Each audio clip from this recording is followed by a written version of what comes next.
اعوذ باللہ من الشیطان الرجیم پناہ مانگتا ہوں میں اللہ کی شیطان مردود سے۔ بسم اللہ الرحمن الرحیم شروع اللہ کا نام لے کر جو بڑا مہربان نہایت رحم والا ہے۔ اعوذ باللہ من الشیطان الرجیم بسم اللہ الرحمن الرحیم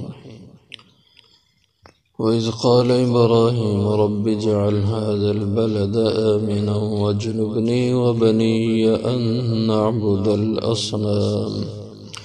رَبِّ إِنَّهُنَّ أَضْلَلْنَ كَثِيرًا مِّنَ النَّاسِ فَمَن تَبِعَنِي فَإِنَّهُ مِنِّي وَمَنْ عَصَانِي فَإِنَّكَ غَفُورٌ رَّحِيمٌ ربنا إني أسكنت من ذريتي بواد غير ذي زرع عند بيتك المحرم ربنا ليقيموا الصلاة فاجعل أفئدة من الناس تهوي إليهم وارزقهم من الثمرات لعلهم يشكرون وَإِذْ قَالَ إِبْرَاهِيمُ اور جب کہا ابراہیم علیہ السلام نے رب اجعل اے میرے پروردگار بنا دے ھذا البلد آمنا اس شہر کو امن والا وجنبنی اور بچا مجھے وبنی اور میرے اس بیٹے کو ان نعبد الاصنام یہ کہ ہم پوجا کریں بتوں کی رب انہن اے میرے رب بے شک ان بتوں نے اضللن کثیرا من الناس گمراہ کر دیا بہت سی انسانیت کو فمن تبعنی پس جس نے بھی میری پیروی کی فإنہ منی پس بے شک وہ مجھ سے ہے ومن عصانی اور جس نے میری نافرمانی کی فإنک غفور الرحیم بس بے شک تو ہے بخشنے والا مہربان ربنا میرے پروردگار انی اسکنتو بے شک میں نے ٹھہرا دیا من ذریتی اپنی اولاد کو بوادن ایسی وادی میں غیر ذی زرع جو کاشتکاری والی نہیں ہے عند بیتک المحرم تیرے حرمت والے گھر کے پاس ربنا میرے رب لیقیموا الصلاۃ تاکہ یہ قائم کرے نماز فجعل افئدۃ من الناس پس کر دے دل لوگوں کے تہوی الیہم مائل اس کی طرف ورزقہم اور رزق دے ان کو من الثمرات پھلوں سے لعلہم یشکرون تاکہ یہ شکر ادا کریں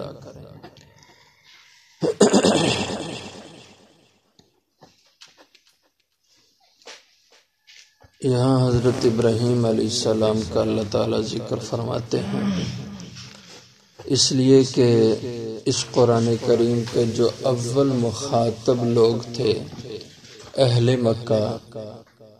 یہ اگرچہ بت پرستی ان کا مذہب تھا لیکن حضرت ابراہیم علیہ السلام کو اپنا رہنما مانتے تھے اور ان کو اپنا بڑا مانتے تھے کہ ہم دین ابراہیمی پر ہیں یہودی بھی حضرت ابراہیم علیہ السلام کا احترام کرتے اور یہی کہتے کہ ہم دین ابراہیم پر ہیں عیسائی بھی کہتے ہم دین ابراہیم پر ہیں اسی طرح بت پرست بھی یہی کہتے تو اللہ تعالیٰ نے کئی جگہوں پہ حضرت ابراہیم علیہ السلام کا ذکر کر کے فرمایا کہ ابراہیم علیہ السلام تو ما کان من المشرکین شرک کرنے والوں میں سے نہیں تھے وہ تو بت پرستی سے نفرت کرتے تھے تو بت پرست لوگوں کے وہ رہنما کیسے ہو سکتے ہیں بت پرستوں کا مذہب حضرت ابراہیم والا مذہب کیسے ہو سکتا ہے ان کے دین اور مذہب میں تو اس سے بیزاری تھی اور حضرت ابراہیم علیہ السلام کا اللہ تعالیٰ نے جو تعارف کرایا وہ یہ تھا کہ حنیفا مسلمہ، وہ موحد تھے، سب اطراف سے، دنیا سے، اللہ کے غیروں سے وہ ہٹ کر یکسو ہو کر اللہ کی توحید پر چلنے والے تھے اور اللہ کے فرما بردار بندے تھے۔ اور اسی طرح فرمایا ما کان ابراہیم یہودیا ولا نصرانیا، کہ حضرت ابراہیم علیہ السلام نہ یہودی تھے اور نہ ہی نصرانی تھے، ولیکن کان حنیفا مسلما، بلکہ وہ حنیف تھے اور مسلمان تھے۔ تو اسی طرح اہل مکہ کو بھی یہی بات سمجھائی کہ تم تو بت پرستی پہ چلتے ہو، اور حضرت ابراہیم علیہ السلام تو اللہ سے دعا کرتے تھے کہ اللہ مجھے اور میری اولاد کو بت پرستی سے بچانا۔ وَإِذْ قَالَ إِبْرَاهِيمُ، اور جب کہا ابراہیم علیہ السلام نے رَبِّ اجْعَلْ هَٰذَا الْبَلَدَ آمِنًا، یہ شاید حضرت ابراہیم علیہ السلام کی اس دعا کا نتیجہ تھا کہ اللہ نے ہر مذہب والے کے دل میں آپ کی محبت ڈال دی کہ سبھی کہتے کہ ہمارے ہیں ابراہیم، کہ حضرت ابراہیم علیہ السلام نے اللہ سے مانگا تھا کہ اے اللہ مجھے دنیا کا امام بنا دے اور رہنما اور پیشوا بنا دے، اور میری اولاد کو بھی۔ تو اللہ تعالیٰ نے فرمایا جو تیری نیک اولاد ہوگی اس کو ہم یہ منصب دیں گے اور آپ کو بھی ہم دنیا کا پیشوا بنا دیں گے۔ تو سب مذاہب آپ کو اپنا امام بناتے، اور آپ کی اولاد کو اللہ نے یہ سعادت بخشی کہ انبیاء علیہ السلام کی اکثریت آپ کی نسل سے ہوئی، بنی اسرائیل سے اکثر پیغمبر ہوئے ہیں۔ تو فرمایا کہ اے میرے پروردگار رب اجعل ھذا البلد آمنا، کہ بنا دے اس شہر کو امن والا۔ اس شہر سے مراد مکہ معظمہ ہے۔ حضرت ابراہیم علیہ السلام نے مکہ شہر کی بنیاد رکھی تھی۔ وہ اس طرح کہ آپ کے ہاں 2 بیویاں تھیں۔ آپ کا اصل ملک اور شہر وہ عراق تھا۔ عراق میں بابل ایک جگہ کا نام تھا، وہاں حضرت ابراہیم علیہ السلام رہتے تھے، اور آپ کا ملک کا جو سرکاری مذہب تھا وہ بت پرستی اور مشرکانہ تھا، اور آپ نے اس سے جنگ کی، پورا مقابلہ کیا، لیکن جب بے بس ہو گئے اللہ کی طرف سے حکم ملا کہ اب آپ اس کو چھوڑ کے شام کی طرف ہجرت کر جائیں۔ تو حضرت ابراہیم علیہ السلام اپنی بیوی کو لے کر، اپنے بھتیجے حضرت لوط علیہ السلام کو لے کر یہاں سے اپنے وطن سے نکل گئے، ہجرت کی، اور شام چلے آئے، دمشق میں یہاں رہے۔ اللہ تعالیٰ نے پھر یہاں سے آپ کو حکم دیا، آپ کو اللہ نے ادھیڑ عمر میں، بالکل بڑھاپے میں، 90 یا 100 سال کی عمر میں اللہ نے آپ کو پہلا بیٹا عطا فرمایا۔ ساری زندگی اولاد نہیں ہوئی۔ ہمارے ہاں لوگ دعائیں کرتے ہیں اولاد کے لیے یا اور مسائل میں، تو دعا کر کر کے آخر ایک دن تھک جاتے ہیں، مایوس ہو جاتے ہیں، نا امید ہو جاتے ہیں۔ اب دیکھیے اللہ کے پیغمبر ہیں، جلیل القدر ہیں، اور جو مرتبہ اور مقام اہل علم نے بیان کیا کہ پوری انسانیت میں سب سے بڑا رتبہ، مقام اور شان وہ حضور اکرم صلی اللہ علیہ وسلم کی ہے۔ آپ کے بعد دوسرے درجے کی انسانیت میں جو شخصیت ہیں وہ حضرت ابراہیم علیہ السلام ہے۔ اب مرتبہ مقام کتنا بڑا ہے،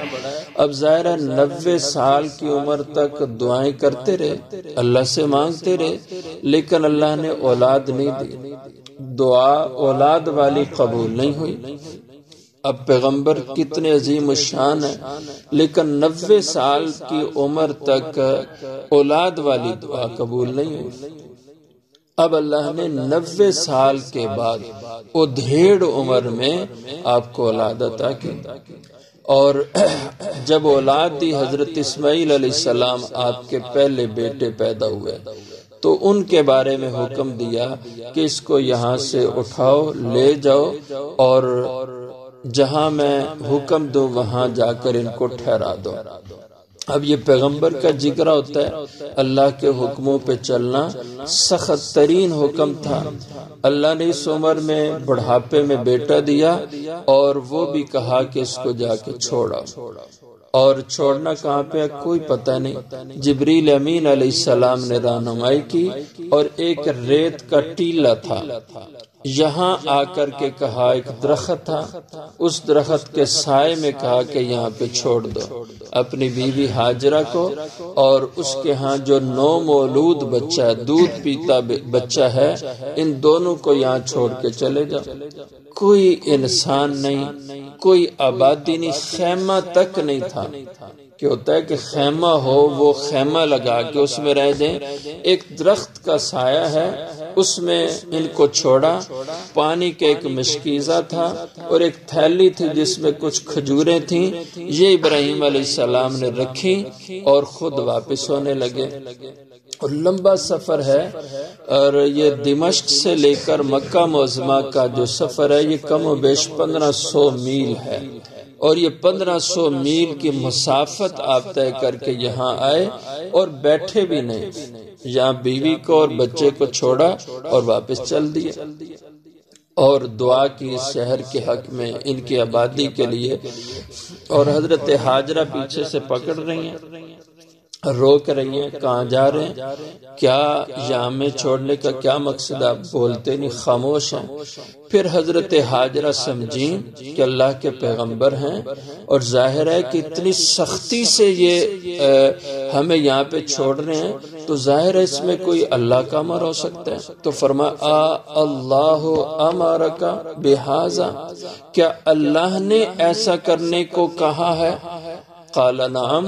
آپ نے فرمایا ہاں، ایسے کیا کہ ہاں اللہ کا حکم ہے۔ تو پھر حضرت ہاجرہ نے فرمایا اذن لا یضجعنا اللہ تعالی،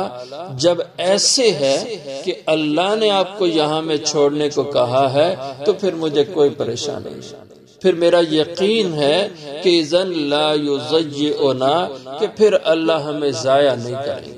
اللہ ہمیں کوئی نقصان نہیں پہنچنے دیں گے، بس مطمئن ہو گئی۔ چھوڑ دیا حضرت ابراہیم کو اور بیٹھ گئی اس درخت کے نیچے اپنے بچے کے پاس۔ یہ ایمان تھا ان عورتوں کا۔ آج ہم مردوں میں یہ ایمان نہیں ہے جس درجے کا ایمان اس عورت کا تھا کہ جب اللہ نے ایسا کہا تو پھر مجھے کوئی خطرہ نہیں، نہ مجھے اپنی جان کا خطرہ، نہ بیٹے کا خطرہ، اب میں مطمئن ہوں کہ ہمیں اللہ ضائع نہیں کریں گے۔ اس کے بعد حضرت ابراہیم علیہ السلام ان کو چھوڑ کے چلے گئے۔ اللہ کی شان اس کے بعد بڑے حالات آئے، ان کا ذکر پہلے بھی کئی دفعہ حضرات کے سامنے ہوا۔ پانی کا مشکیزہ ختم ہو گیا، کھجوریں کھانے کی ختم ہو گئی، نہ اب کھانا ہے نہ پینا ہے۔ اب ظاہر ہے بچہ دودھ پینے والا ہو تو اس کی خوراک تو ماں کا دودھ ہے، اور ماں کی خوراک دوسری چیزیں ہیں، وہ کھائے گی تو دودھ بنے گا۔ اب نہ کھانے کو نہ پینے کو، دودھ خشک ہو گیا۔ اب بیٹا، اس کو دودھ کی ضرورت ہے، اب وہ پریشان ہے، وہ تڑپ رہا ہے، تو ماں کی ممتا وہ بھی تڑپنے لگی۔ تو حضرت ہاجرہ پریشانی میں کبھی صفا پہاڑی پہ جاتی ہیں، وہاں پہ چڑھ کے دیکھتی ہیں کوئی ادھر ارد گرد کوئی انسان نظر آئے، کسی سے جا کے فریاد کرو، کو پانی مل جائے، کو کھانے کو چیز مل جائے، میرے بچے کی زندگی بچ جائے۔ اور پھر صفا سے اترتی ہیں اور مروہ کی طرف جاتی ہیں کہ ادھر چڑھ کے دیکھوں اس پہاڑی پہ کوئی انسان نظر آ جائے۔ اور یہ جو میلین اخضرین ہیں، جہاں صفا مروہ کے درمیان سبز لائٹیں ہیں، یہاں پہ کہتے ہیں تاریخی طور پر ایک نالا بہتا تھا، نشیبی جگہ تھی، تو یہاں سے حضرت ہاجرہ دوڑ کے مروہ کی طرف گئیں، تو ان کے دوڑنے کی وجہ سے اللہ تعالیٰ نے اس یاد کو محفوظ کر دیا، اور اس جگہ نشانی لگا دی گئی ہے کہ یہاں پہ جو سعی کرنے والے حجاج کرام ہیں، عمرہ کرنے والے، وہ بھی یہاں پہ دوڑا کریں گے حضرت ہاجرہ کی اس یاد کو تازہ کرنے کے لیے۔ تو جو حضرت ہاجرہ بے چینی سے کبھی صفا پہاڑی پہ کبھی مروہ پہ دوڑ رہی ہیں، اور ادھر اللہ جل شانہ نے حضرت جبریل امین علیہ السلام کو بھیجا، اسماعیل علیہ السلام تڑپ رہے ہیں، ایڑیاں زمین پر رگڑ رہے ہیں بھوک کی شدت کی وجہ سے، تو حضرت جبریل علیہ السلام نے جہاں حضرت اسماعیل کی ایڑیاں رگڑ کھا رہی تھیں وہاں پہ پر اپنا مارا تو اللہ نے اپنی قدرت سے پانی کا چشمہ جاری فرما دیا، اور حضرت ہاجرہ جب آئیں تو دیکھا پانی زمین سے پھوٹ رہا ہے اور تیزی سے پانی پھیل رہا ہے، تو اس خیال سے کہ یہ زمین ایسے برابر ہے تو یہ پانی دور تک پھیل جائے گا، اس کو کیوں نہ میں اس کے ارد گرد ذرا مٹی کا جو ہے نا وہ بند باندھ دوں تاکہ یہ یہاں پہ ایک تالاب یا چشمے کی شکل میں محفوظ ہو جائے، مجھے بعد میں بھی کام دیتا رہے۔ اس لیے پانی کے ارد گرد بنی بنا رہی ہیں اور اس کو کہہ رہی ہیں زم زم زم زم۔ یہ زم زم عربی میں کہتے ہیں رک جانے کو، کہ رک جا رک جا رک جا، کہ پانی تو یہاں پہ ہی رہ اور پھیل نہیں، اور مٹی ڈال کے اس کو محفوظ کر رہی ہیں، اس وجہ سے اس پانی کا نام زم زم پانی پڑ گیا۔ حضور صلی اللہ علیہ وسلم نے فرمایا کہ اگر اللہ کی بندی ہاجرہ اس پانی کو زمزم نہ کہتی، اس کو روکتی نہ، تو اللہ تعالیٰ اس کا یہاں سے چشمہ جاری کر کے اس کو نہر کی شکل دے دیتے، اور یہ پتہ نہیں کہاں تک دنیا کو سیراب کرتا ہے، لیکن اللہ کی مشیت اور ارادہ ایسے ہی تھا، اس کو اسی جگہ محفوظ کرنا تھا، اس لیے حضرت ہاجرہ نے اس کو روک لیا۔ اور پھر ایک قافلہ گزر رہا تھا، اس قبیلے کا نام تھا جرہم، وہ کہیں پانی کی تلاش میں تھے، انہوں نے یہاں پرندے اڑتے ہوئے دیکھے تو انہوں نے کوئی آدمی بھیجا جا کے پتہ کرو کہ لگتا ہے یہاں کوئی پانی ہے، تو یہ لوگ آئے اور انہوں نے دیکھا پانی ہے، تو پھر یہ قبیلہ انہوں نے کہا مائی صاحبہ ہم بھی یہاں پہ رہنا چاہتے ہیں، ہمیں یہاں رہنے کی اجازت دو، تو اس طرح اس مکہ معظمہ کی جگہ پہ آبادی شروع ہوئی۔ حضرت ابراہیم علیہ السلام نے اپنی بیوی اور بیٹے کو چھوڑا، پھر قبیلہ بنو جرہم کے لوگ آئے، وہ یہاں کے آباد ہوئے، تو اس طرح یہ مکہ کی بنیاد ڈلی۔ اور بیت اللہ شریف کی اس وقت کوئی نشانی نہیں تھی، چونکہ حضرت نوح علیہ السلام کے طوفان کے بعد اس کے نشانات مٹ چکے تھے، اللہ نے اس کو اٹھا لیا تھا۔ البتہ ریت کا ایک ٹیلہ تھا، یہاں پہ ریت کا ایک پہاڑ بن گیا تھا، تو حضرت جبریل علیہ السلام نے آ کر کے ایک عصا اور لاٹھی سے اس کے نشان لگائے، حضرت ابراہیم کو بتلایا کہ یہ نشان ہے بیت اللہ کی بنیادوں کے، آپ یہاں سے ریت ہٹائیں تو نیچے سے بیت اللہ کی بنیادیں نکل آئیں گی، جو حضرت آدم علیہ السلام نے اس کی پہلی تعمیر کی تھی، تو وہ بنیاد نکلے گی، اس بنیاد پہ آپ اس کی تعمیر کر دیں۔ تو حضرت ابراہیم علیہ السلام پھر دوبارہ جب آئے اور آ کے آپ خبر لیتے رہتے تھے، تو 13 سال کی جب حضرت اسماعیل کی عمر تھی تو پھر آپ نے آ کر اللہ کے حکم سے بیت اللہ کی یہاں تعمیر فرمائی تھی، اور دونوں باپ بیٹا بیت اللہ کی دیواریں بنا رہے تھے، اور یہ جو مقام ابراہیم کا پتھر ہے یہ تب اللہ تعالیٰ نے آسمان سے اتارا اور اس پہ آپ کھڑے ہو کے بیت اللہ کی دیواروں کو تعمیر کر رہے، جتنی دیوار اونچی ہوتی یہ پتھر بھی اسی طرح جیک کی طرح اونچا ہوتا رہتا تھا، اور اس پہ حضرت ابراہیم کے قدموں کے نشان پڑ گئے، اس لیے فرمایا کہ یہ مقام ابراہیم کا پتھر اور یہ حجر اسود دونوں اللہ نے جنت سے بھیجے ہیں۔ تب حضرت ابراہیم علیہ السلام نے یہاں کے لیے کچھ دعائیں کی تھیں، ان میں یہ بھی دعا ہے رب اجعل ھذا البلد آمنا، اے میرے پروردگار اس شہر کو امن والا بنا دے، وجنبنی وبنی، اور بچا مجھے اور میری اولاد کو، ان نعبد الاصنام، اس سے کہ ہم بندگی کریں بتوں کی، بتوں کو پوجیں، میری اولاد کو اس سے محفوظ کرنا۔ رب انہن ضللنا، اے میرے پروردگار بے شک ان بتوں نے گمراہ کر دیا کثیر من الناس، یعنی ان کی پوجا کی وجہ سے بہت سی انسانیت گمراہ ہوئی، کثیر من الناس بہت سے لوگ، فمن تبعنی فانہ منی،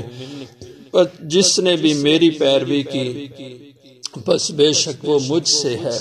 ومن عصانی، اور جس نے میری نافرمانی کی، فإنک غفور الرحیم، تو بے شک اے پروردگار تو بخشنے والا مہربان ہے۔ یہ نبی کا حوصلہ ہوتا ہے، نبی کے اخلاق ہوتے ہیں۔ یہ نہیں کہا کہ اللہ جو میری نافرمانی کرے اس کو تو عذاب دے، یہ کہا جو میری پیروی کرے وہ مجھ سے ہے، وہ میرے ساتھ ہے، اور جو میری نافرمانی کرے اللہ تو اس کو بخش دے، وہ تو بخشنے والا ہے، مہربان ہے۔ ربنا انی اسکنتو، اے میرے رب بے شک میں نے ٹھہرا دیا، میں نے سکونت دے دی، من ذریتی اپنی اولاد کو، بواد غیر ذی زرع، ایسی وادی میں، وادی لغت میں کہا جاتا ہے پہاڑوں کے درمیان میں جو پانی بہتا ہے، نالا ہوتا ہے، ندی ہوتی ہے، اس کو اصل میں وادی کہا جاتا ہے۔ پھر اس کے استعمال میں وسعت ہوئی تو پھر پہاڑوں کے درمیانی جو ہموار جگہ ہوتی ہیں ان کو بھی وادی کہا جانے لگا۔ ایسی وادی میں غیر ذی زرع، جو قابل کاشت نہیں ہے، جہاں پہ کھیتی نہیں ہو سکتی کیونکہ زمین میں پتھر ہی پتھر ہے۔ مکہ معظمہ میں آپ حضرات کئی گئے ہیں، جو نہیں گئے اللہ سب کو لے جائے، تو وہاں کی اب بھی آبادی کی یہ صورت پہاڑ اور ان میں پتھریلی زمین ہے، تو غیر ذی زرع، یہ قابل کاشت نہیں، عند بیتک المحرم، تیرے حرمت والے گھر کے پاس، ربنا لیقیموا الصلاۃ، اے میرے پروردگار تاکہ یہ نماز قائم کریں۔ دیکھیں کسی چیز کا حضرت ابراہیم ذکر نہیں کر رہے، اے اللہ میں اپنی نسل کو، اولاد کو یہاں چھوڑ رہا ہوں اس لیے لیقیموا الصلاۃ، تاکہ یہ نماز پڑھیں، یعنی کہ ان کا مقصد یہ زندگی کا ہو تیری عبادت کرنا بس، اور یہی ہر انسان کا مقصد ہو کہ سب سے پہلی فرصت میں اللہ کی عبادت کرنے والا ہو۔ فجعل افئدۃ من الناس، اے پروردگار پس کر دے، افئدہ فؤاد کی جمع دل، لوگوں کے دلوں کو، تہوی الیہم مائل ہوں اس کی طرف، ان کے دلوں کا جھکاؤ پیدا کر دے، الیہم ان مکہ کی آبادی والوں کی طرف، وارزقہم من الثمرات، اے اللہ